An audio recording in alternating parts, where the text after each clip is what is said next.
This is our world. A warm, comfortable, familiar place. But walk away from the fire and look up. Our thoughts soon leave home. Are we just insignificant specks? Is the universe welcoming or hostile? We could stand here forever, wondering. Or we could turn our back on this beach, leave home, to see the universe, from here to its edge, to discover its wonders, confront its horrors. Beautiful new worlds, malevolent dark forces.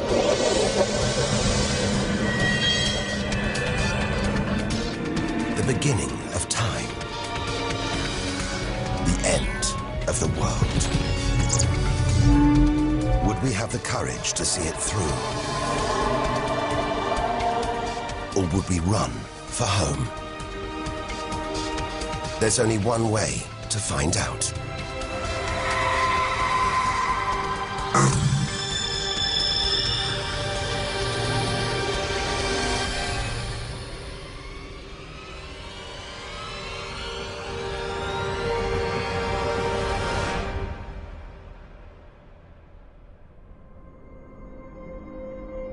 The edge of space. Only 100 kilometers up. Just an hour's drive from home. Down there, life continues. The traffic keeps moving, stocks go on trading, and Star Trek is still showing. Looks favorable enough at this point that the race should go. The Blue Jays will be without starter Jim Clancy for a couple of weeks. He's having problems with this morning. Order! Will the honourable gentleman resume his seat? Mr. Ashton. But we have to leave all this behind. To dip our toe into the vast, dark ocean beyond.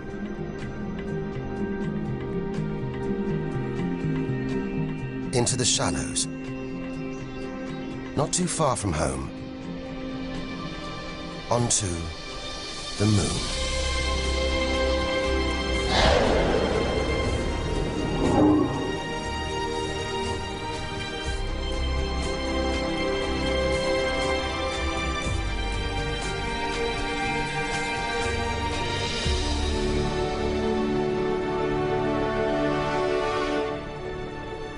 Dozens of astronauts have come this way before us. 12 of them have walked on the moon itself. Just over 400,000 kilometers from home, 3 days in a spacecraft. So close, it's as if we've barely left home. Familiar, safe, within sight of Earth.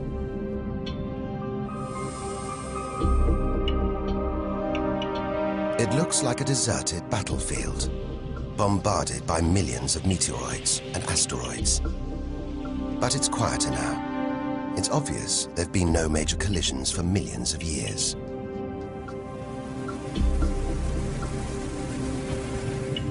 This brings back memories. The Apollo 11 lunar module. Neil Armstrong's first footprints. Looks like they were made yesterday. There's no air to change them. They should survive for millions of years. Maybe longer than us.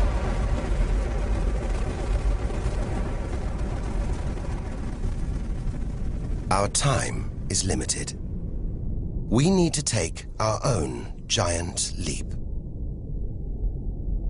Further than any human has ever traveled.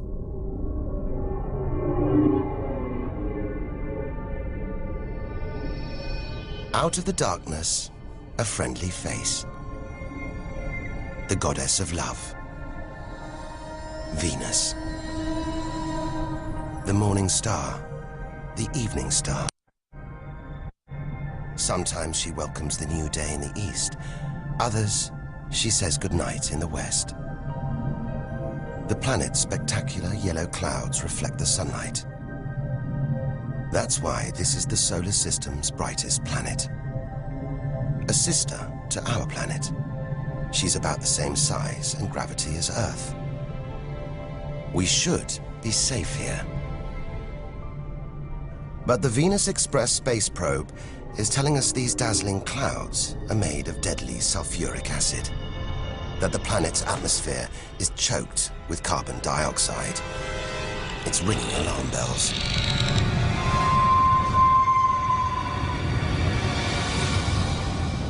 Venus is one angry goddess.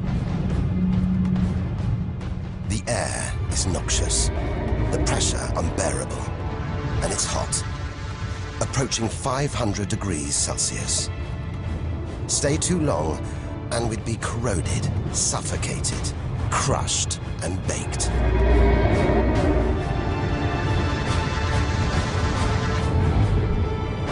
Nothing can survive here. Like this. It's a Soviet Venera robotic probe. Its heavy armor's being wrecked by the extreme atmosphere.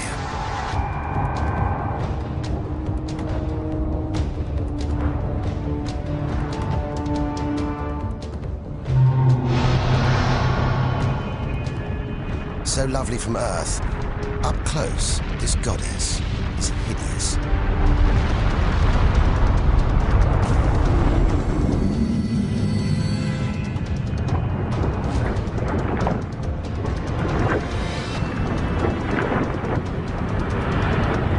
She's the sister from hell, pockmarked by thousands of volcanoes. All that carbon dioxide in its atmosphere is trapping the sun's heat. This is global warming gone wild. Before it took hold, maybe Venus was calm, more like her sister planet Earth. If that's true, this could be our planet's future.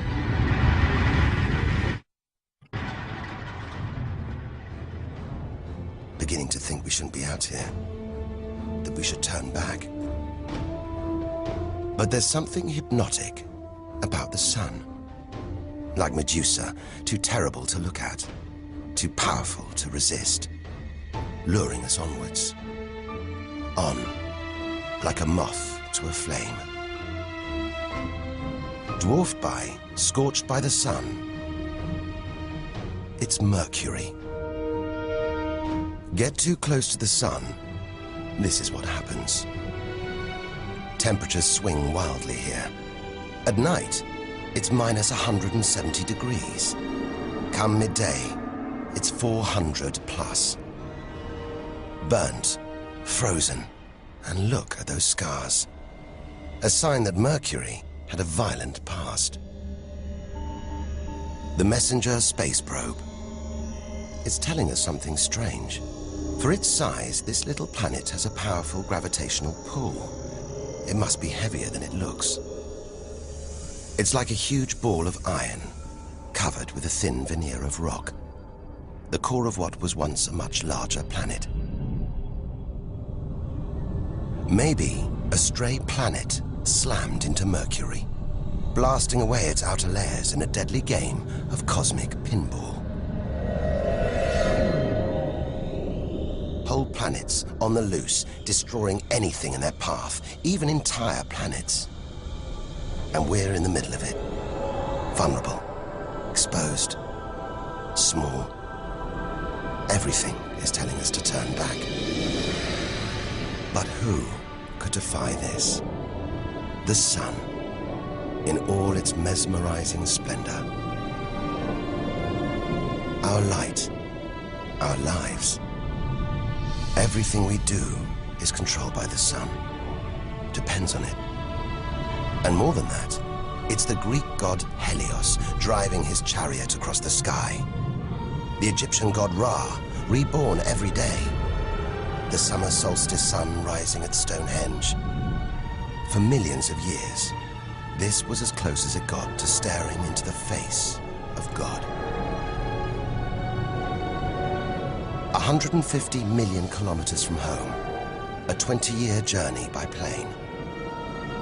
Switch it off, and it's so far away, we wouldn't know about it for a whole 8 minutes. It's so big, you could fit 1 million Earths inside it. So heavy, its gravity controls the entire solar system.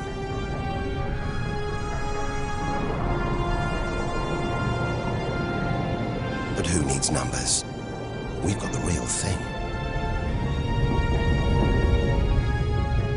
We see it every day, a familiar face in our sky.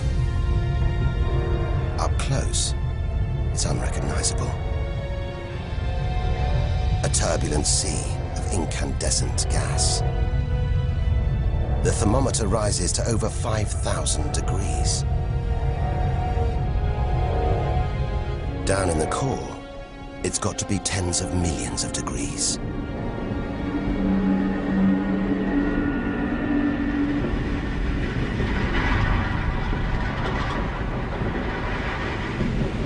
Hot enough to trigger a nuclear reaction, turning millions of tons of matter into energy every second. More than all the energy ever made by mankind. Back home, we see this energy as light, feel it as heat. But up close, there's nothing comforting about the sun. It's so full of electrical and magnetic activity, it's bursting out in these huge incandescent gas loops called prominences. Each one releasing more energy than 10 million volcanoes. You could get the Earth through one of these loops and still have tens of thousands of kilometers to spare.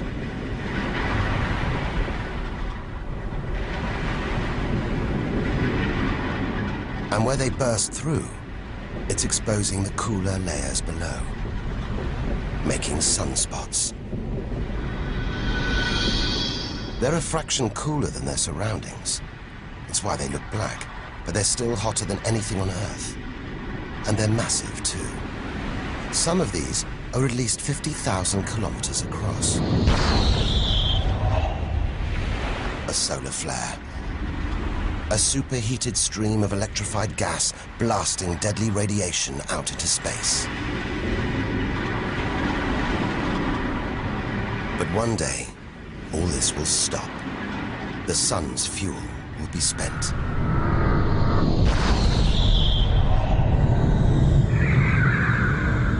When it dies, that'll be it for the Earth as well.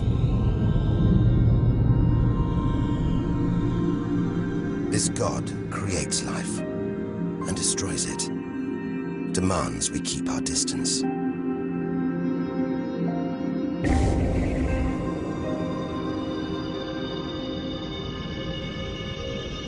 This comet has strayed too close. It's being boiled away by the sun's heat, creating a tail that stretches for millions of kilometers.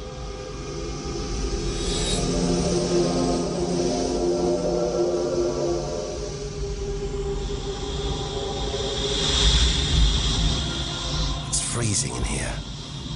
There's no doubt where this comet's come from. The icy wastes of deep space. But look at all this steam, the geysers and dust. It's the sun again, melting the comet's frozen heart. A kind of vast, dirty snowball, covered in grimy tar. Tiny grains of what looks like organic material, preserved on ice since, well, who knows when. Maybe even the beginning of the solar system. Say a comet like this crashed into the young Earth billions of years ago. Maybe it delivered organic material and water, the raw ingredients of life. It may have even sown the seeds of life on Earth that evolved into you and me.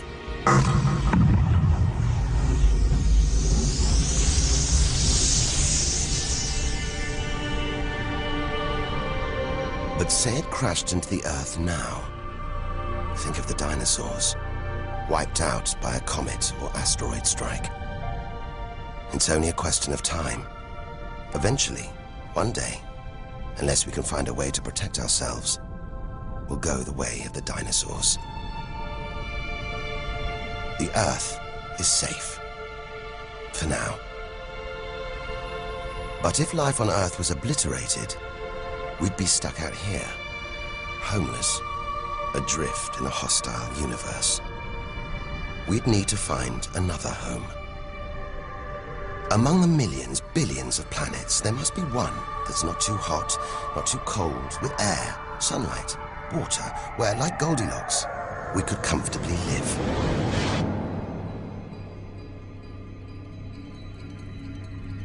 The red planet. Unmistakably, Mars. For centuries, we've looked to Mars for company, for signs of life.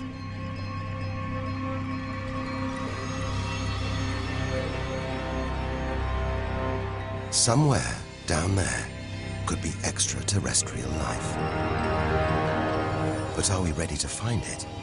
Ready to rewrite the history books, to tear up the science books, to turn our world upside down?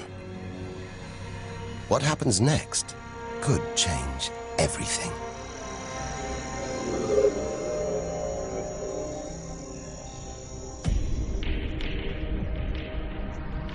More than any other planet, Mars captures our imagination. Think of sci-fi films, comics. What follows? Martians. It's all just fiction, right? But what if there really is something here? If there is, it's living on a dead planet. The processes that make Earth habitable shut down hundreds of millions of years ago here. Red and dead. Mars is a giant fossil.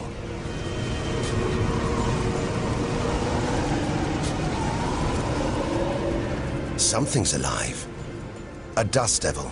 A big one. Bigger than the biggest tornadoes back on Earth. There's wind here. And where there's wind, there's air. Air that could sustain extraterrestrial life. But it's too thin for us to breathe, full of choking carbon dioxide. There's nothing to protect Mars from the sun's ultraviolet rays. And it's cold, as low as -80 degrees, freezing water in the ground, at the poles, and even in the atmosphere, as snow.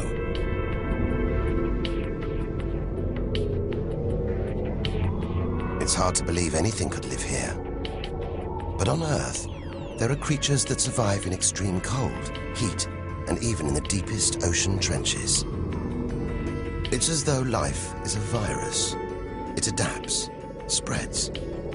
Maybe we're carrying the virus of life across the universe right now.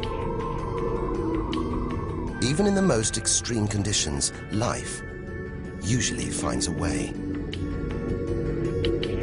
But on a dead planet, with no geological activity to replenish the minerals and nutrients in its soil, no heat to melt its frozen water, and all this dust, it's hard to see where we're going.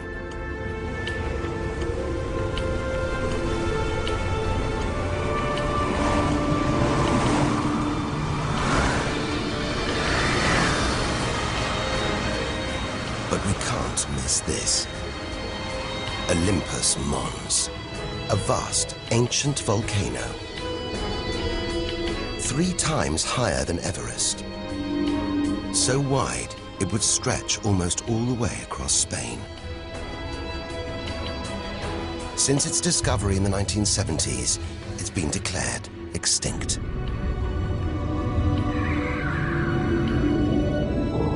It looks like there's something happening on its slopes.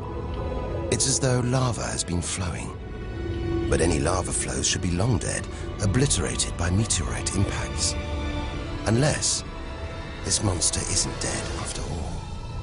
If it's not, there could be molten magma beneath the crust right now. This changes everything.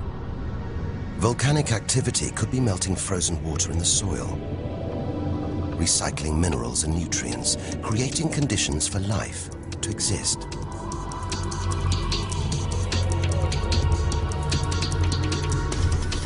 This makes the Grand Canyon look like a crack in the pavement. It goes on and on. So far, it would stretch all the way across North America. But look, signs of activity, erosion, and what looks like dried up riverbeds on the canyon floor. Maybe volcanic activity melted ice in the soil, sending water flowing through this vast canyon. Activity that we now know could still be melting ice, creating water. And where there's water, there could be life. If we can find running water, there's a chance we could find living creatures. Trundling across this desolate landscape, the NASA rover Opportunity. It's finding evidence that these barren plains were once ancient lakes or oceans that could have harbored life.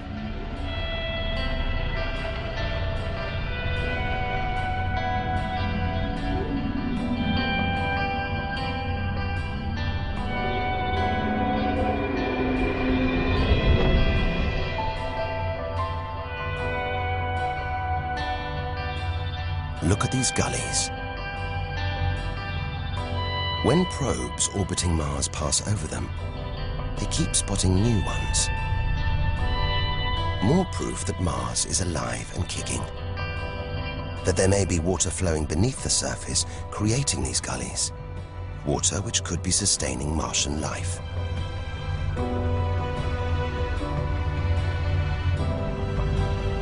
Now all we have to do is find it. Unless we've already found it. Not on Mars, but on Earth. There's one theory that has life starting here before moving to Earth. The idea is that an asteroid impact blasted fragments of Mars, complete with tiny microbes, out into space and onto the young Earth, where they sowed the seeds of life itself. No wonder we find Mars fascinating. It could be our ancestral home. If it's true, it means we're all Martians. The Mars we thought we knew is gone, replaced by this new, active, changing planet. And if we don't know Mars, possibly the solar system's most studied planet, what else don't we know? There must be other secrets out there, waiting to be discovered.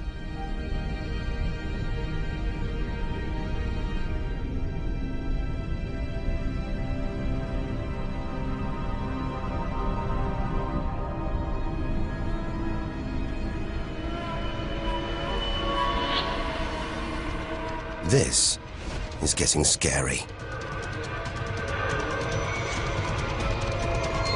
It's like being inside a giant computer game.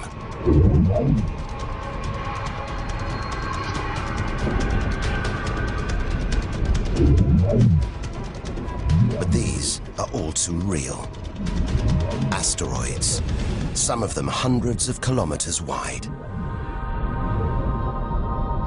This one must be about 30 kilometers long. And look, perched on it, a space probe. Can't have been easy parking on an asteroid traveling at 80,000 kilometers an hour. It's a lot of effort to investigate some rubble. Rubble that regularly collides, breaking up and raining down on Earth as meteorites. Magical tokens, supernatural omens, and more than that. Turns out it was rubble like this that came together to make the planets, including our own.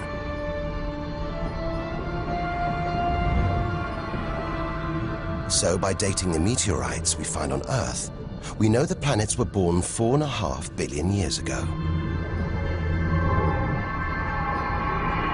These are the birth certificates of our solar system, of our planet. But for some reason, these rocks didn't form into a planet. Something must have stopped them. Something powerful. At least 1,000 times bigger than Earth. So vast, you could fit all the other planets inside it. Something this big is going to have a major effect on its neighbors. Its gravity is stopping the asteroids from forming a planet. And just look at it. It's stunning. But up close, maybe things aren't quite what they seem. This huge planet is almost all gas. Land here, and we'd sink through its layers, maybe never hitting a solid surface. And Jupiter's good looks, the product of extreme violence. It's spinning at a huge rate, whipping up winds to hundreds of kilometers an hour, contorting the clouds into stripes, eddies, whirlpools. And this, the legendary Great Red Spot.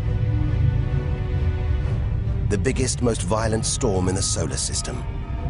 At least 3 times the size of Earth. It's been raging for over 300 years. All those churning clouds have sparked an electrical storm. Just one bolt is 10,000 times more intense than any at home.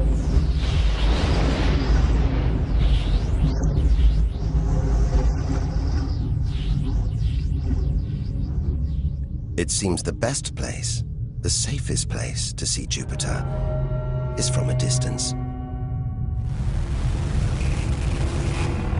That's just beautiful, dancing round the poles like the aurora back home. But the Geiger counter is going wild. It seems even these are deadly, generated by lethal radiation pulled from space by Jupiter's powerful magnetic field. We're beginning to realize out here, nothing is what it seems. The universe is full of contradictions, deceptions, traps. Right now, we need a safe haven, somewhere to find our feet, catch our breath. Maybe this, the multicolored moon Io, is it?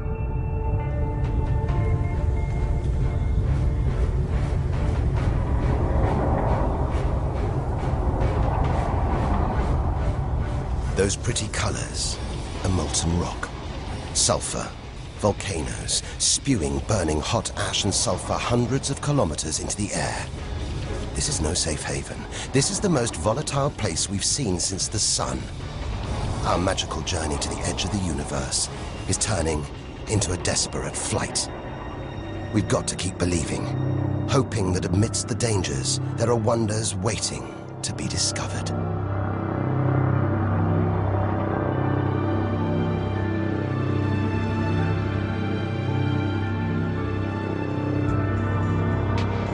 $650 million kilometers from home. What a weird-looking place. And yet it looks strangely familiar.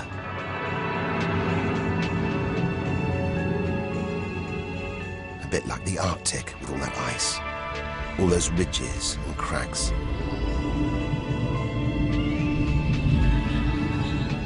This is Europa, and maybe, like the Arctic, this ice is floating on water, liquid water.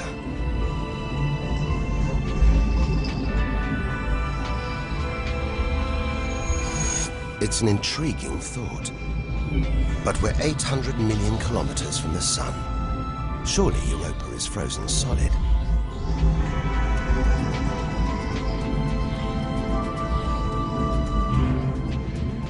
Unless Jupiter's gravity is creating friction deep inside, stopping Europa from freezing solid, allowing life to develop in the waters beneath its frozen crust. We might be meters away from aliens. from a whole ecosystem of microbes, crustaceans, maybe even squid. The only thing between us and the possibility of alien life, this layer of ice. But until we send a spacecraft to drill through the ice, Europa will remain one of the solar system's greatest mysteries.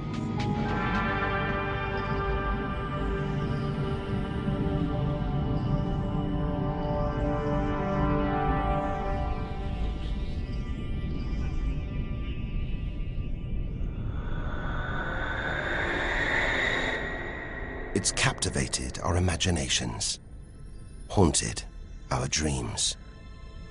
And here it is, spinning before our eyes. Saturn, the jewel in the solar system's crown. Seeing it makes everything we've experienced worthwhile. There's something magical about Saturn. A giant ball of gas, so light it would float on water. Its spectacular rings would stretch almost from Earth to the Moon, but they're just a few hundred meters deep. That's the Cassini orbiter. It's picking up ghostly radio emissions, probably generated by auroras around Saturn's poles. This is the real music of the spheres. And Cassini is telling us these rings are probably all that's left of a moon shattered by Saturn's gravitational pull. Incomparable beauty from total destruction.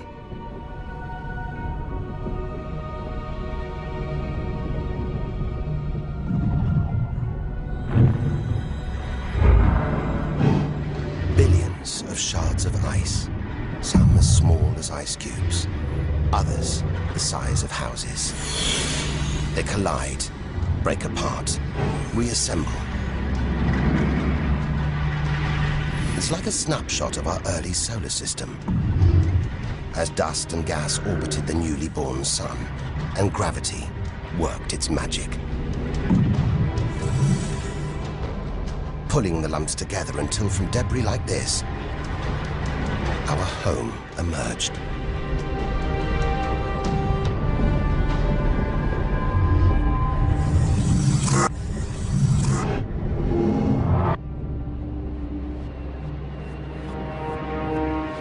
We could stay here forever, gazing at Saturn's seductive allure. But we have to drag ourselves away. We've got so much further to go, so much more to learn. Which isn't easy when the largest object in sight is this moon, wrapped in thick clouds. Titan.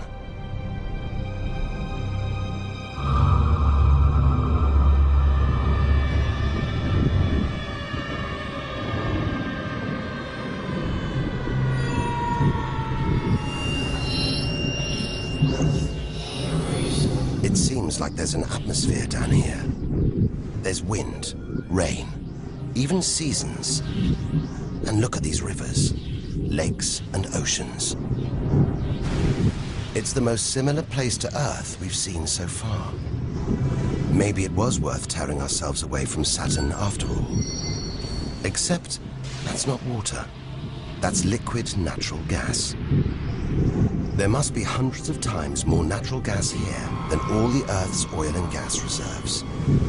If we could get it home, it could power our cities, fuel our cars for thousands of years. Or maybe, one day, we could use it here to fuel a colony. Assuming there isn't life on Titan already. The Huygens space probe, dropped onto Titan's surface from Cassini, is here to find out. It's telling us there are organic materials in the soil, but it's so cold, minus 180 degrees. There's no way these could come together to form life. Unless Titan warms up. The sun is predicted to get hotter. When it does, maybe life will spring up here, just like it did on Earth billions of years ago.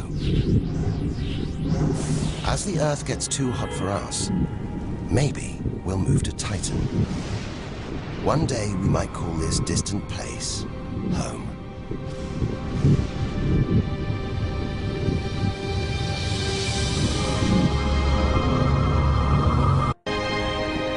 Home. We're at least 1 billion kilometers away now. Beyond this point, we lose visual contact with the Earth. We're standing on a cliff, looking out into the solar system's mysterious outer reaches. If we want to understand the universe, to reach its edge, we have to jump.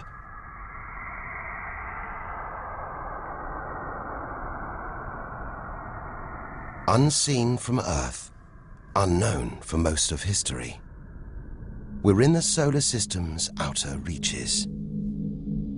It's like diving down into the deep ocean.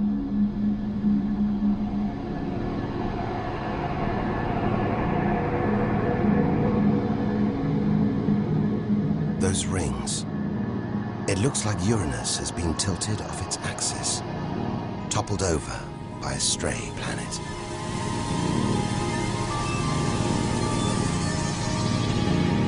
It's eerie out here. Already beginning to feel small, lonely. Maybe this is how we'll feel, what we'll find at the edge of the universe. But we've barely left the shore. Shrink the Earth down to the size of a pea. We've traveled less than 2 kilometers. But to reach the edge of the solar system, we've got to travel another 20,000 kilometers. Out of the deep, another strange beast. The god of the sea, Neptune. This giant is swathed in methane gas. And look, a storm the size of Earth, whipped up by savage 1,500-kilometer-an-hour winds. Back home, it's the sun that drives the wind, but Neptune's too far away. Something else must be creating these ferocious winds, but nobody knows what. Our solar system is huge. It's alarming how little we really know about it.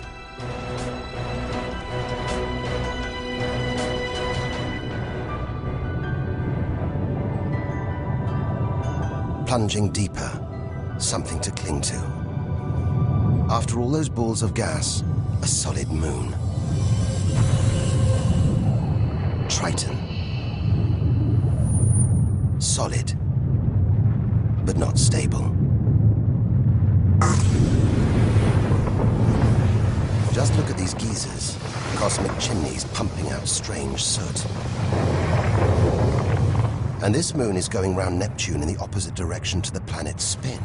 A cosmic battle of wills that this angry moon is always going to lose.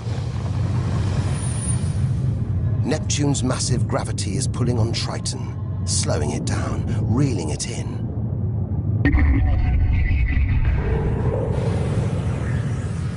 One day, it'll be ripped apart by Neptune. And that's it.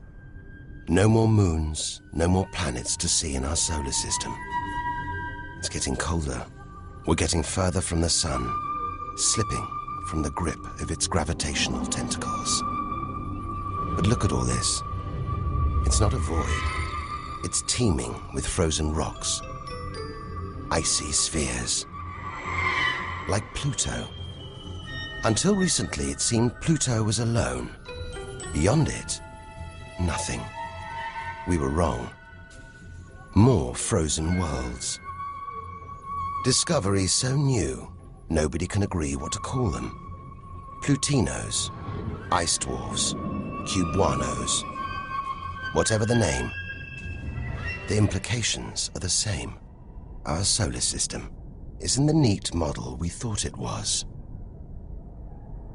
Over 13 billion kilometers from home, the most distant thing ever seen to orbit the sun, another small, icy world called Sedna, discovered in 2003. Its orbit takes 10,000 years and sends it 130 billion kilometers from the Sun. Hang on. There's something else out here. 16 billion kilometers from home, the space probe Voyager 1. If it wasn't for this bundle of aluminium and antennae, we'd have no images of the giant planets, no clue about their strange moons. It's traveling 20 times faster than a bullet, sending messages home.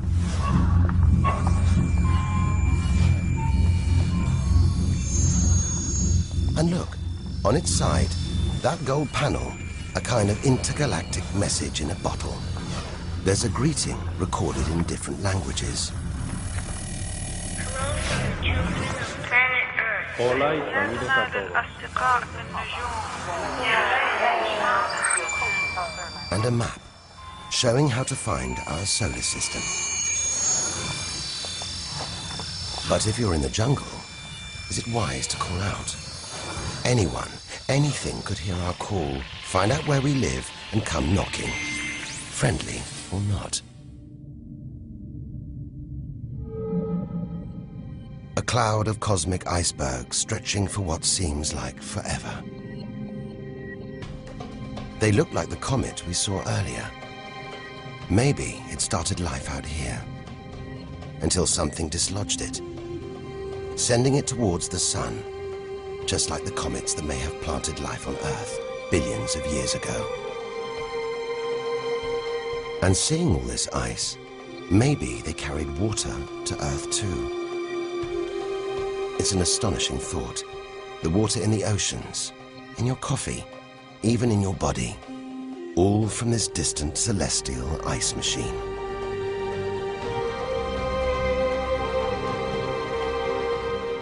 We're 8 million, that's 8 trillion kilometers from home. But in reality, this is only a baby step. Ahead, trillions of kilometers, billions of stars. This is it. Time to stop looking in and start looking out. To step out into the big, wide universe. Into interstellar space.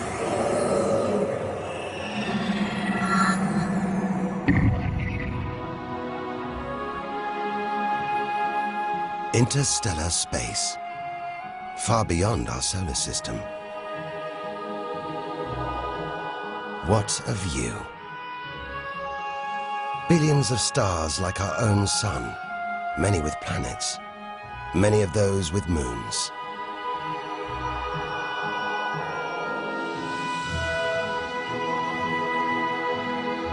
It's hard to know which way to go. There are infinite possibilities in every direction. Whichever way, we're going to need a serious burst of acceleration.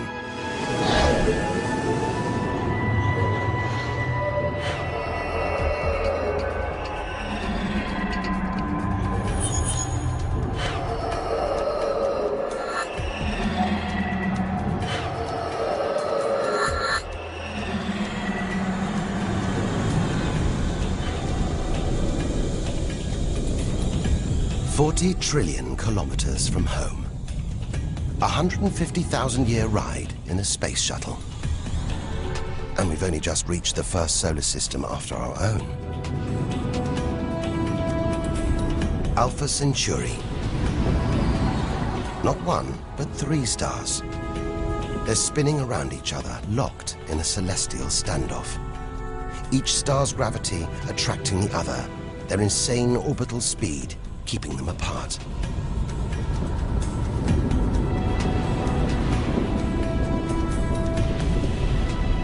Get between them, and we could be flung into the face of one of these stars. Vaporized, trillions of kilometers from home. So far, the kilometers are becoming meaningless. We're going to have to talk in light years. A beam of light takes 1 year to travel 10 trillion kilometers. So 40 trillion kilometers is 4 light years from home. It's crazy. Distances so vast, they're almost beyond comprehension.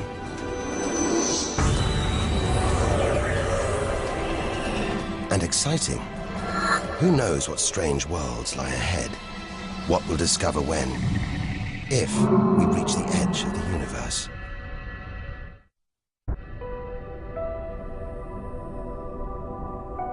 "10 light years from Earth, the star Epsilon Eridani. What spectacular rings of dust and ice, and somewhere in there, planets forming out of the debris, being born before our eyes.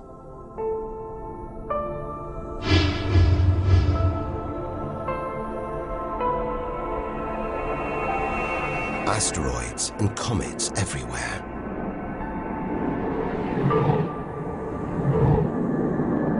We could almost be looking at our own solar system billions of years ago, with comets delivering organic molecules, water to these young planets, kick-starting life, just as they may have done on Earth.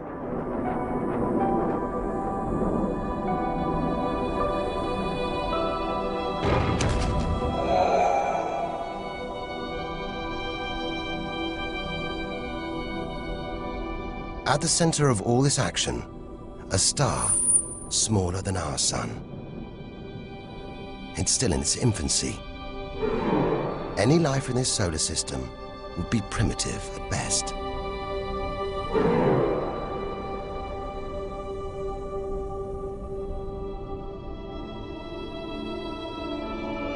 There must be more mature, developed solar systems out here. But finding them is like looking for a needle in a cosmic haystack.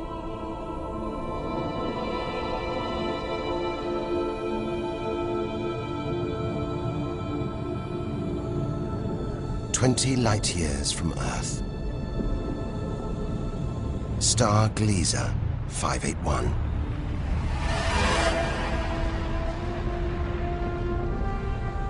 It's about the same age as our sun.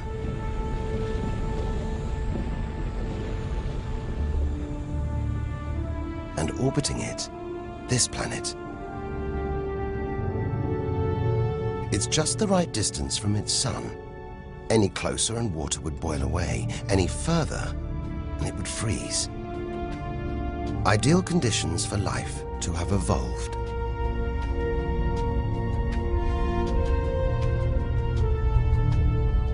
And if comets have struck, delivering water and organic materials, then life, complex beings like us, even civilizations like our own, could be down there, right now.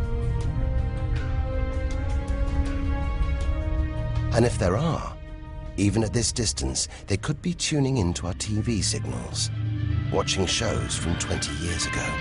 And here's your host, Joe Jackman.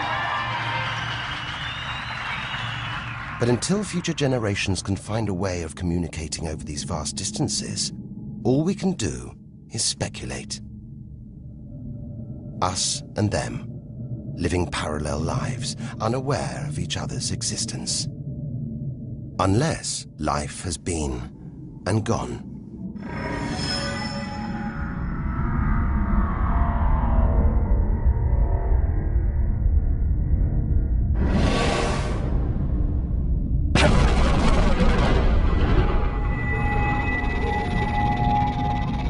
That's the problem with comets. They're creators and destroyers. As the dinosaurs found out the hard way 65 million years ago. This is the needle in the cosmic haystack, the closest we've come to a habitable solar system like our own. But it's a chance encounter. There could be hundreds, millions more solar systems like this out here. Or none at all.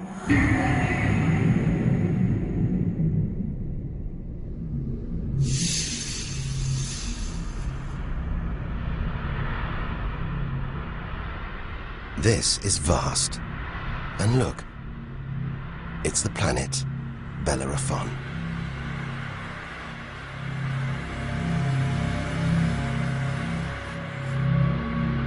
So close to its own sun, it's a miracle it was discovered at all. problem is, from Earth, we can't see planets this far out. They're obscured by the brilliance of their neighboring stars. But the planets have a minute gravitational pull on those stars. Measure these tiny movements trillions of kilometers away, and we can prove they exist. That's how we tracked down Bellerophon in the 1990s, opening the floodgates to the discovery of hundreds of other distant planets. 65 light years from Earth. Tune in on this bright star, and you'd pick up TV signals from Hitler's Berlin Olympics. Verkünde die Spiele von Berlin zur Feier der 11. Olympiade neuer Zeitrechnung als eröffnet.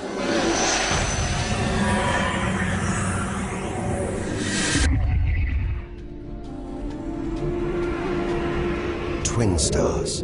It's Algol, the demon star, feared since ancient times on account of its sinister behavior. From Earth, it appears to blink as one star passes in front of the other. Up close, it's even stranger. One star has expanded into the gravitational pull of the other. It's being sucked towards it. Almost 100 light years from home. Listen. One of the first ever radio broadcasts. Just a faint whisper. We'd appreciate it if anyone hearing this broadcast would communicate with us. We are very anxious to know how far the broadcast is reaching. And then silence. From here on out, it's as if Earth never existed. Any aliens living beyond here will have no idea we're there. It feels like a lifetime ago we stood on that beach, looking up at the sky, wondering where and how we fitted in. It's time to appreciate the wonders we're seeing, not just for what they tell us about our own world. It's what they can tell us about the whole universe, its past and its future.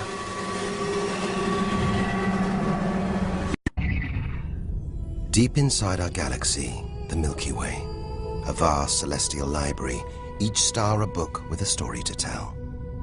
It's all here, waiting for us to lift the cover. The Seven Sisters, daughters of the ancient Greek god Atlas, transformed into stars to comfort their father as he held the heavens on his shoulders.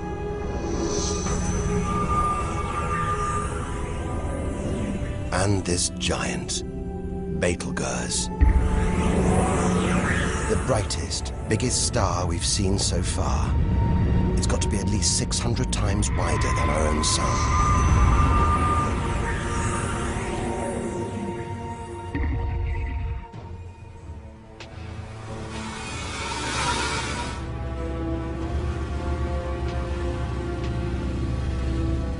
But this, it's not a star. Not a planet. Not like anything we've ever seen.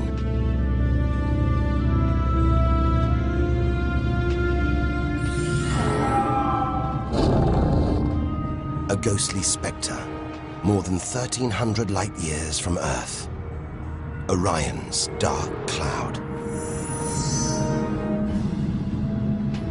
Dust and gas, so dense it's shrouding us, shutting us off from the universe outside.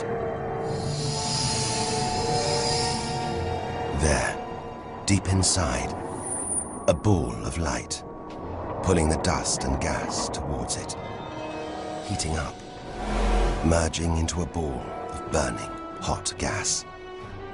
Like a star, like our sun, in miniature. It's millions of degrees inside it. So hot, it's beginning to trigger nuclear reactions, the kind that keep our sun shining.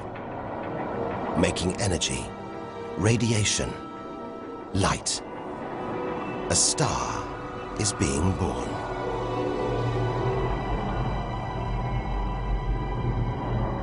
Or rather, stars.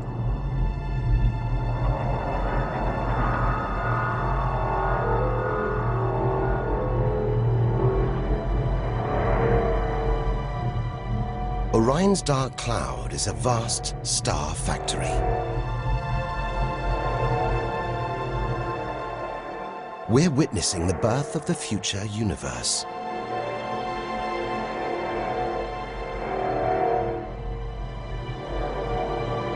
We've come to expect hostile horrors, but we're discovering one of the universe's greatest creative wonders: star birth.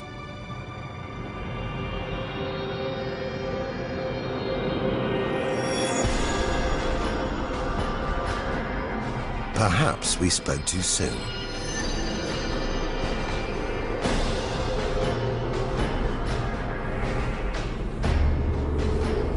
Jets of gas, exploding outwards at 200,000 kilometers an hour,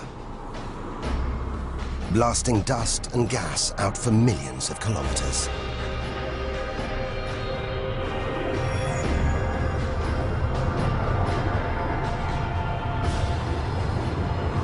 It's unbelievably violent, but look at the results. It's beyond words. Nebula. Vast, glowing clouds of gas, hanging in space. With no wind out here, they'll take thousands of years to disperse. They seem to be forming a vast stellar sculpture. It makes you realize nature is more than a scientist, an engineer. It's an artist on the grandest of scales. We've seen some strange sights, but this is a masterpiece. A giant horse's head rearing up in space. Stars are born, grow up, and then what? Do they die? Do they slip quietly into the night, or go out with a bang?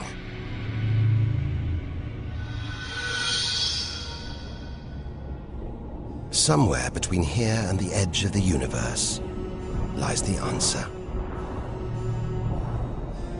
Nearly 4,000 light-years further, luminous clouds suspended in space, encircling what was once a star like our own sun.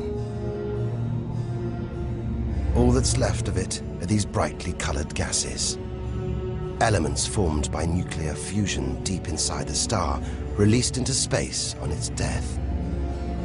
Green and violet, hydrogen and helium, the raw materials of the universe. Red and blue, nitrogen and oxygen, the building blocks of life on Earth.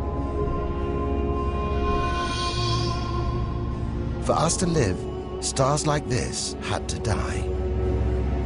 The oxygen in our lungs, the nitrogen in our DNA, it was all produced by nuclear fusion in stars that died long before the Earth was even born. We are made of stellar nuclear waste. Our family tree begins here.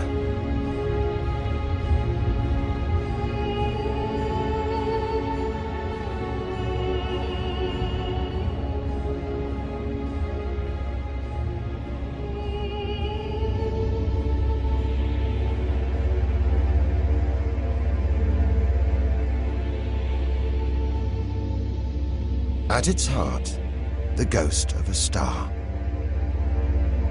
It's a white dwarf. White, hot, small, but unbelievably dense. In the star's dying moments, its atoms fused and squeezed together, making it so dense that just a teaspoon of this white dwarf would weigh 1 ton.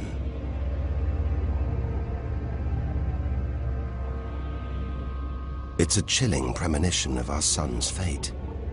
6 billion years from now, it'll become a white dwarf. Its death will herald the end of life on Earth. It makes you wonder how many other worlds have been and gone. Stories left untold.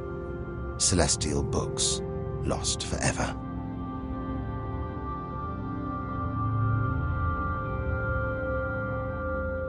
But the greatest story of them all is still to be told. we must go back through time to the very first chapter to tell the story of how the universe began.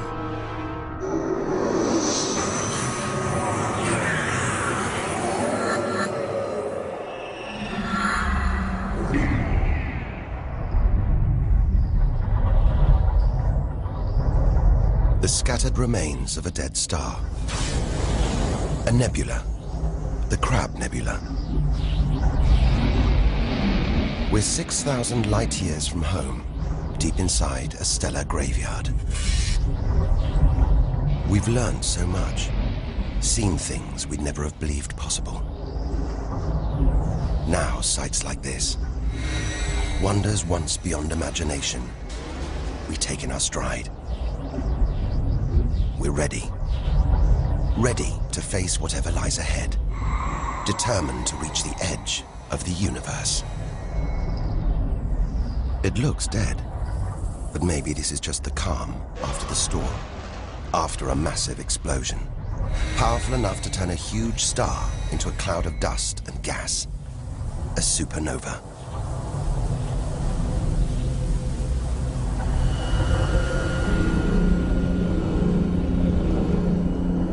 Eye of the storm, a spinning, pulsating star, a pulsar.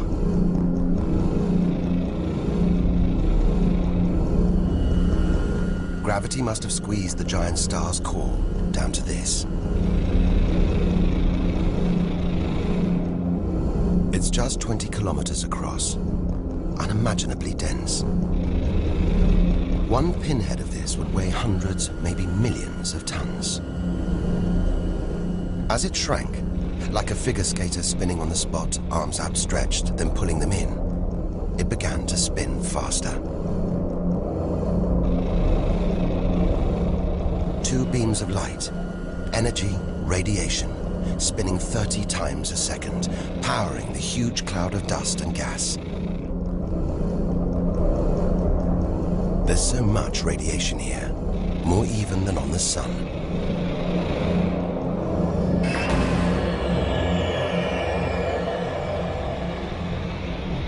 That was easily the deadliest thing we've encountered so far.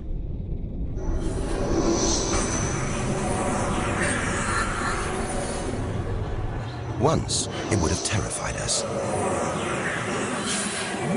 But now we realize that without the dangers, there'd be no wonders. Without the nightmares, there'd be no dreams.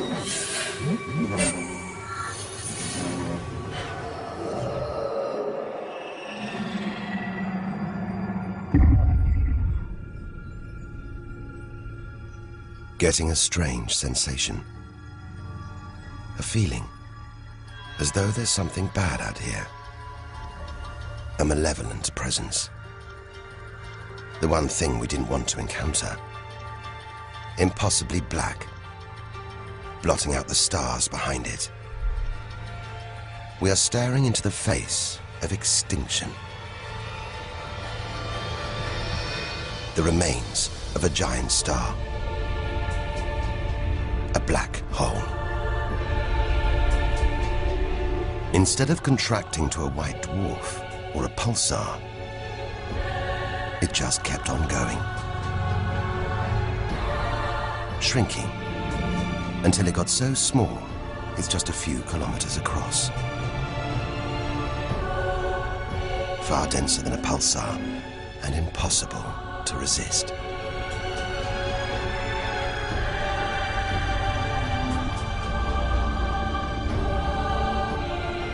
Stray too close, and there's no turning back. Now we know why it's a black hole. Its gravity is so intense, not even light can escape. This asteroid, it's a lump of solid rock, but it's actually stretching, being dragged towards the gaping hole. Inside, there's no matter as we know it. No time, no space. All the rules of physics collapse.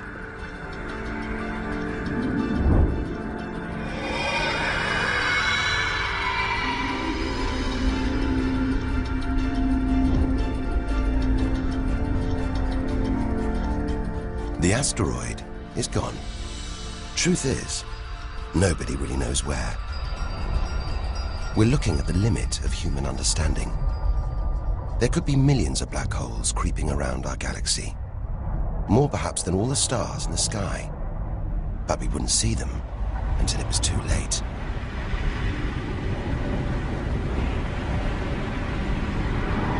Like this star, spiraling, disappearing down an invisible plug hole.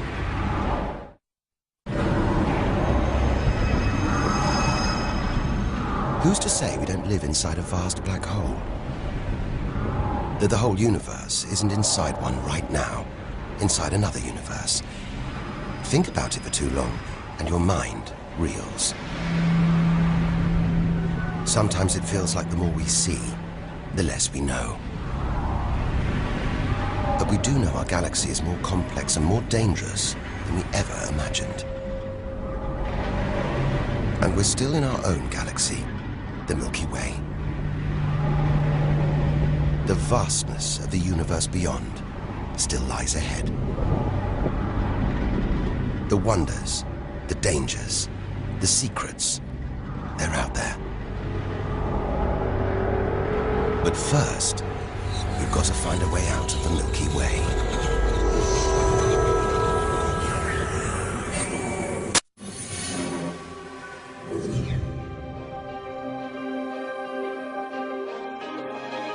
Seven 7,000 light years from home, still deep inside our own galaxy. It's as though we're in a forest thick with trees, each so beautiful, so fascinating. It's impossible to look beyond, to see the bigger picture. We have to find a way through, reach the clearing at the galaxy's edge. Only then can we begin to understand where it and we all began.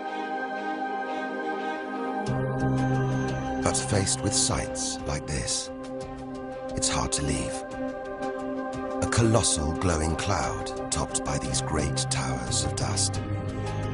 The pillars of creation. Like a gateway into the far galaxy. Both pillars studded with tiny protrusions. Embryonic star systems. Each one the size of our solar system. Another monument to nature's astonishing creativity.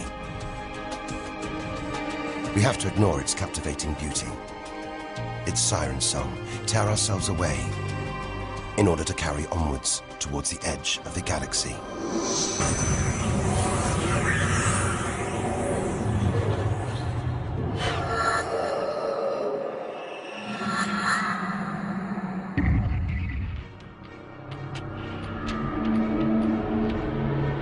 Dazzled by the Milky Way's beauty, we've been blinded to its terrors and strayed into a cosmic minefield.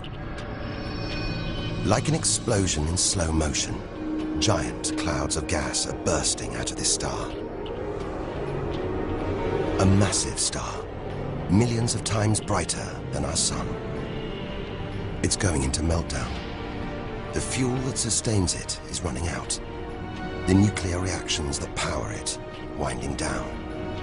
We're watching its death throes. Eventually, the core will implode. The result, a new black hole.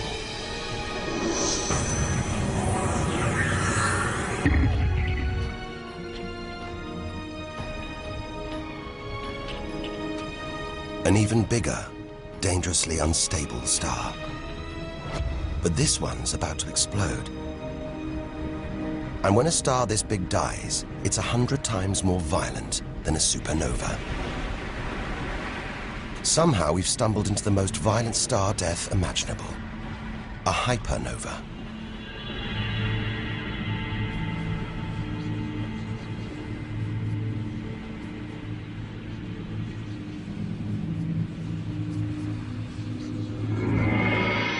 The core's collapsed. It's becoming a black hole.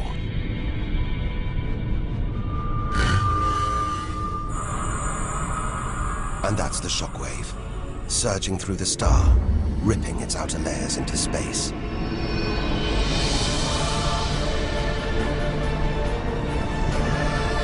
There's lethal radiation everywhere, enough to have a catastrophic effect on any planet unlucky enough to be nearby. When virtually every species on Earth was wiped out 450 million years ago, the culprit may have been one of these. Deadly hypernovas, frozen comets, scorched planets, white dwarfs, red giants, Earth. Tiny drops in a vast pool of white light. Our home galaxy, the Milky Way. We wanted to know where we fit in. Here's our answer.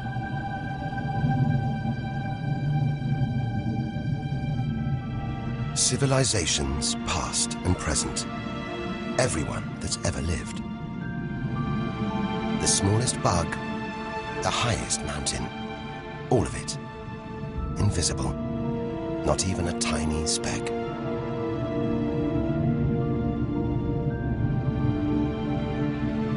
Our home is a minor planet of an insignificant star. If it disappeared right now, who or what would even notice? And yet, so far we found nowhere else we would rather live. Nowhere we could live. It's only now, far from home, that we're beginning to truly appreciate it.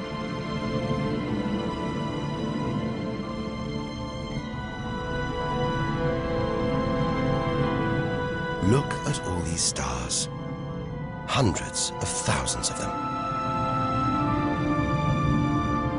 Surely one of these, more than one, must be capable of supporting life.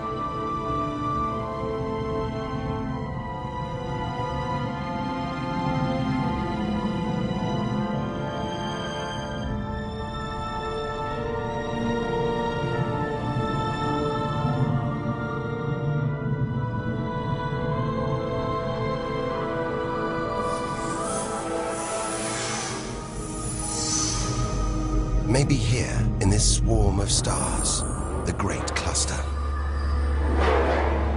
Back in the 1970s, astronomers sent a message in this direction, detailing the structure of our DNA and our solar system's location. But it's so far from home, the message won't arrive for at least another 25,000 years. We haven't found alien life yet. But neither have we found any reason to believe it isn't out here, somewhere. There's an equation, devised to estimate the number of other advanced civilizations. Crunch the numbers, and the result is shocking. There could be millions of civilizations, just in our own galaxy.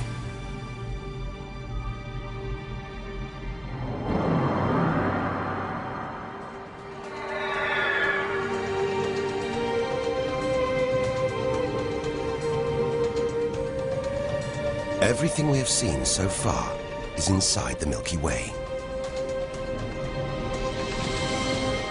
Now here's our chance to see other galaxies, to glimpse the even bigger picture, and perhaps to answer the ultimate question: where does all this come from? We are now ready to leave our solar system, our galaxy, and enter intergalactic space.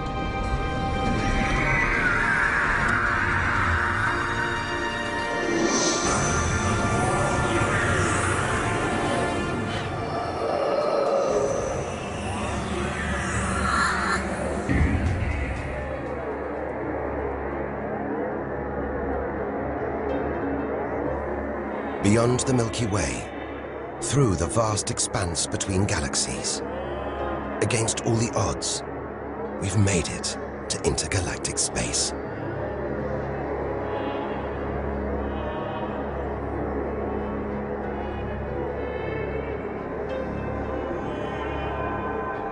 Out here, there's no horizon in sight. Even the closest galaxies are millions of light years away. the remains of galaxies ripped apart by the Milky Way's huge gravitational pull. Scattered through, nothing.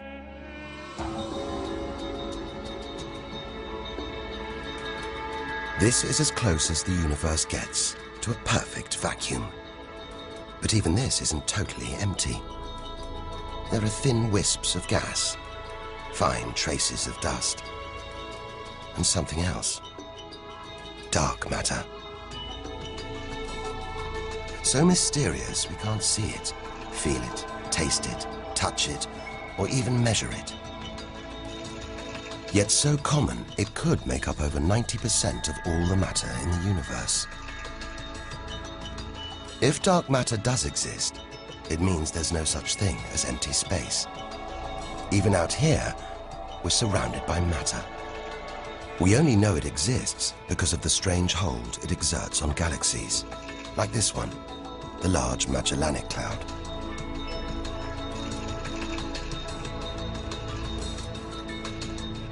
More than 6 billion years in today's fastest spacecraft, 160,000 light-years from the Milky Way, at the edge of its gravitational reach. This galaxy should spin off into space, but something is holding it here. Something invisible, powerful, dark matter. Stars, clusters of stars, nebulae. It's a vast astronomical treasure house.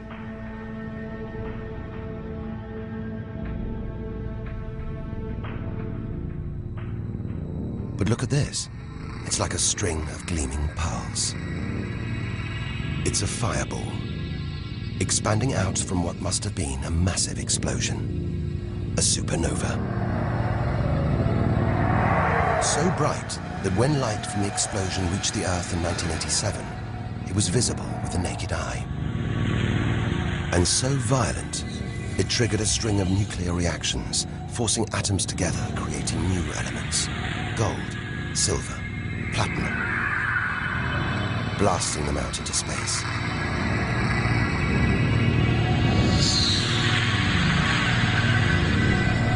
The gold in the ring on your finger was forged in a massive supernova like this.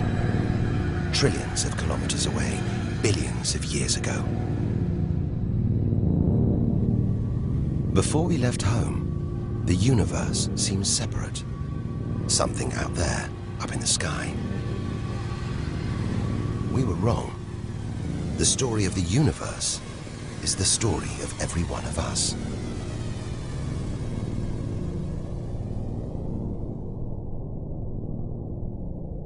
It's comforting to remember as we venture through this abyss. Further and further. Faster and faster.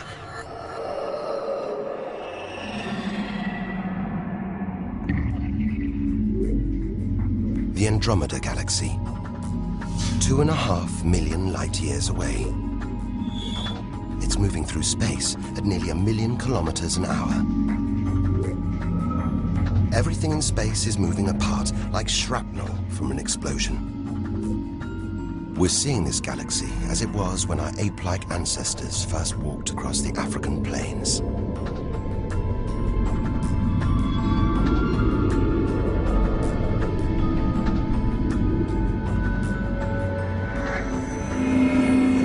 We go further through space, and further back in time.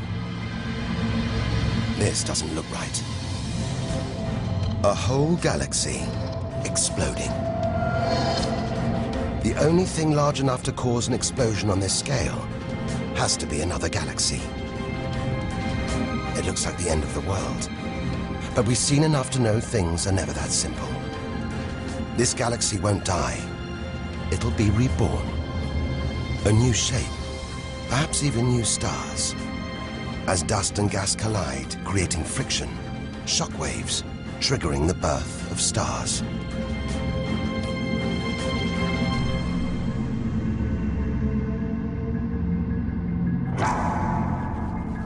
There's order in this chaos, a pattern behind the infinite variety. An endless cycle of birth and death, creation and destruction. It's a pattern woven through the vast fabric of space that binds each of these galaxies.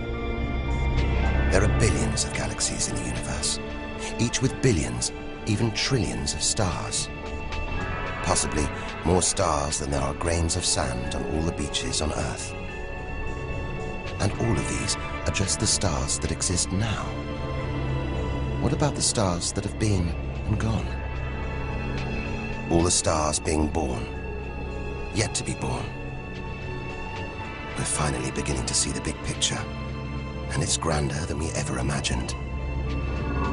This galaxy, the huge Pinwheel Galaxy, is so far from Earth that if we send a message home now, it'll take 27 million years to get there. Who knows whether our species, our planet, will still be around to receive it? Most likely not.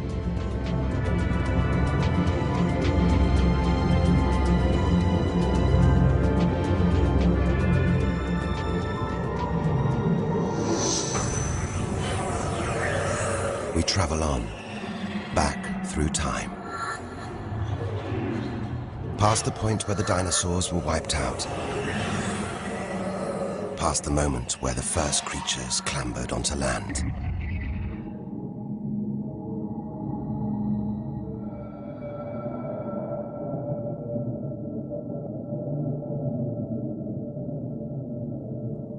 "2 billion light years from home.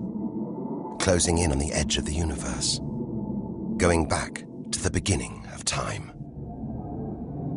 This isn't a galaxy. It's brighter than hundreds of galaxies put together. A blinding beam of energy bursting out for trillions of kilometers. Something this big, this bright, must be incredibly powerful. Experience tells us, out here, power equals danger. It looks like a quasar, the deadliest thing in the universe. If it is, then our journey could be over, just as the end is almost in sight.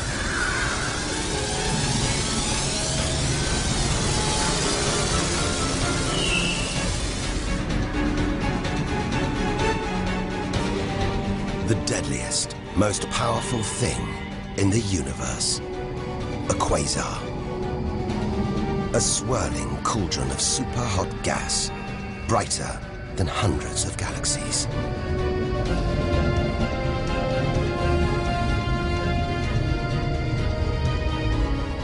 The source of this awesome power lies deep inside the heart of the beast. A heart of darkness. A supermassive black hole, as heavy as 1 billion suns.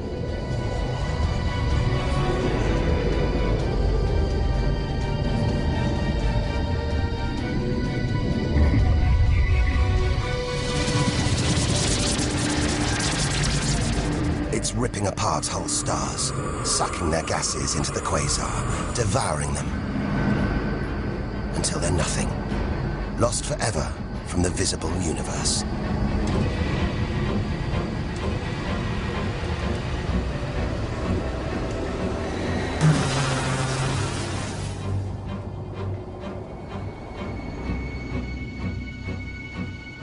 We've seen the worst the universe can throw at us, the most powerful and destructive forces the universe produces. Now it's on to the very edge of the universe. It's almost within reach.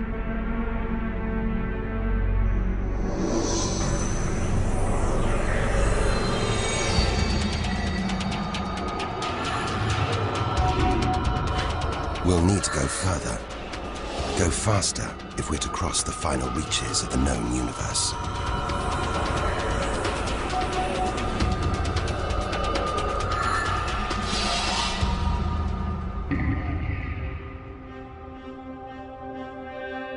"8 billion light years from home. More galaxies. But these look different. Ragged, small, close together. We're so far back in time, we're seeing these galaxies as they were before the Earth was even born. They're still young, still growing. We're getting closer to where and how it all began. 12 billion years ago.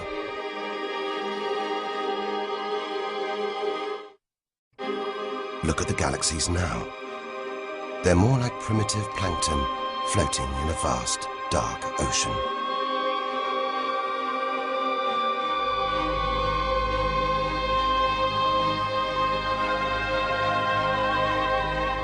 It's magical. Clouds of dust and gas, dancing, forming a shape, merging to make embryonic galaxies.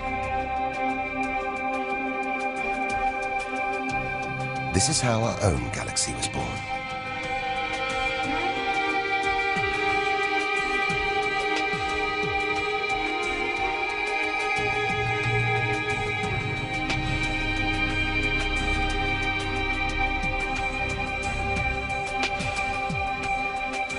They're disappearing. We've gone back before the stars were born. Into a cosmic dark age. And before that, light. The afterglow from a massive explosion. The explosion which created the known universe.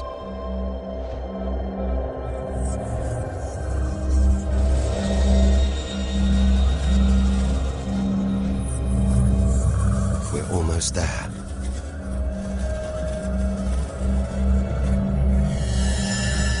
This is it. We've made it. The edge of the universe. 130 billion trillion kilometers from home. 13.5 billion years ago.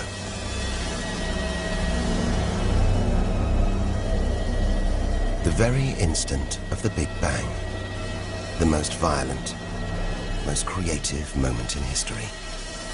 Everything that's ever happened follows from this moment.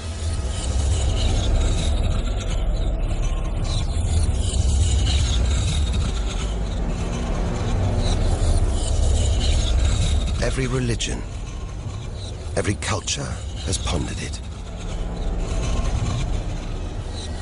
But we still don't know what sparked this act of creation, or why. This is where our journey ends, and the universe begins.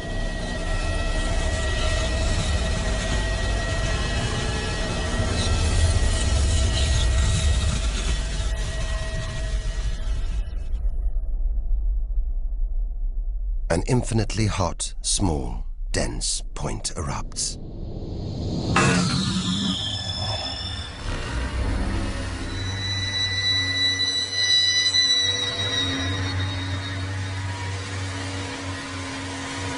Creating space, time, matter, our universe itself.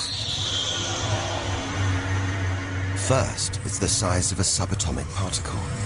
The tiniest fraction of a second later, it's big enough to hold in the palm of your hand. Moments later, it's the size of the Earth.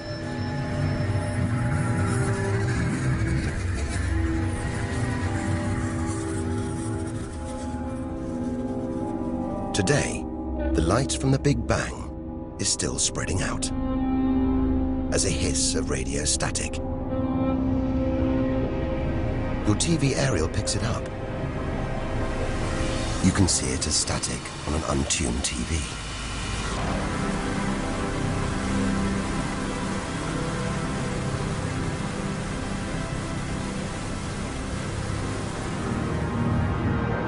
We go on, forwards through time, riding the blast wave. All the things we've seen on our journey are sparks flying out from the Big Bang. Galaxies, stars, planets, all just debris.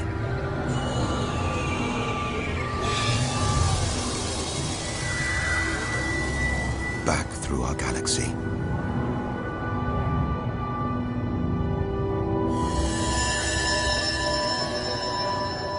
Our solar system. Until we reach another cooling cinder, swirling in the afterglow of the Big Bang. The Earth.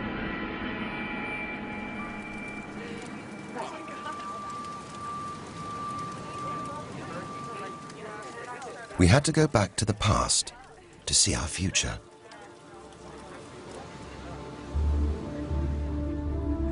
Three billion years from now, the vast Andromeda galaxy smashes into our own. A new galaxy is born. The sun and planets survive, but they've been thrown into a huge looping orbit around the new galaxy. The sun is becoming a red giant, swallowing up Mercury and Venus, scorching our planet's surface, destroying all life on Earth.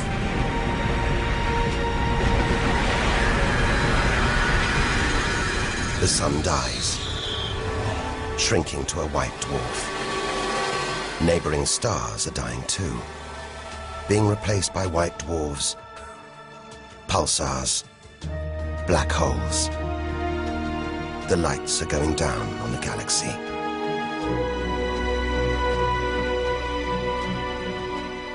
Since the Big Bang, the universe has been fading, dying, not with a bang, but with a long, drawn-out whimper.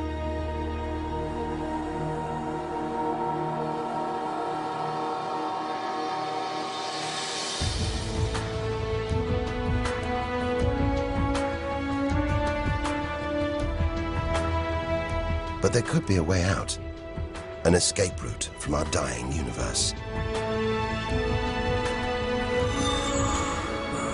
It might be possible for our distant descendants to find a shortcut through space and time, a wormhole. If there are other universes, it could take our descendants from our doomed universe into a parallel one, where they could find another Earth, still in the prime of life. If they're lucky enough, they will live on in a new universe, a new home.